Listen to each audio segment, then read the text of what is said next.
X power minus 12 का x के सापेक्ष अवकलन।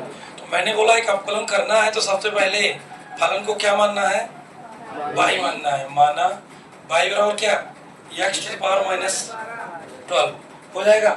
y इक्वल टू क्या होगा, X to the power minus 12 हो जाएगा। इसके बाद देखो फिर क्या लिखेंगे, x के सापेक्ष अवकलन करने पर, x के सापेक्ष अवकलन करने पर जैसे ही ये लाइन लिखते हैं तो क्या लगाते हैं, d अपॉन डी एक्स। यहाँ पे भाई मान लीजिए हम t के सापेक्ष करते ना तो यहाँ d अपॉन डी टी हो जाता, D Y upon D T. ये थीटा के सापेक्ष करते हैं D Y upon D theta हो जाता, ये m के सापेक्ष करते हैं D Y upon D M हो जाता। फिलहाल यहाँ x सापेक्ष कर रहे हैं तो D Y upon D x.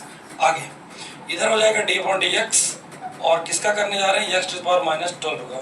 आया ही था ना समझ में। इसके बाद ध्यान दो इसका कैसे होगा, यहाँ फार्मूला देखो। पहले फार्मूला होता है d upon D X, X to the power n is equal to n into X to the power n minus 1। ठीक है, d upon D X, X power n बराबर होता है n into X power n minus 1। यहाँ n का x की power जो होता है वो n कहलाता है। तो यहाँ x पावर क्या है बताइए, माइनस 12। तो माइनस 12 जो है n का काम करेगा। क्या काम करेगा, n का। तो सूत्र में कहता है n पहले लिखो, फिर x पावर में n में एक घटा दो। तो n मतलब क्या, माइनस का 12 इंटू एक्स पावर माइनस 12 और माइनस 1 हो जाएगा n माइनस 1, यानी माइनस 12 माइनस 1। तो यह आ जाएगा माइनस का 12 इंटू एक्स पावर हो जाएगा माइनस का 13।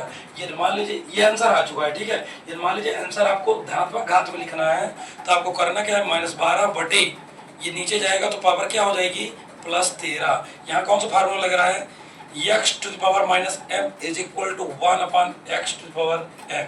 यानी कि जब घात माइनस में होती है और बटे में जाती है तो किस में हो जाती है, प्लस में। तो ये फार्मूला भी मैं बता रहा हूँ, ये 6वीं 7वीं 8वीं किसी कक्षा में आपने पढ़ा होगा।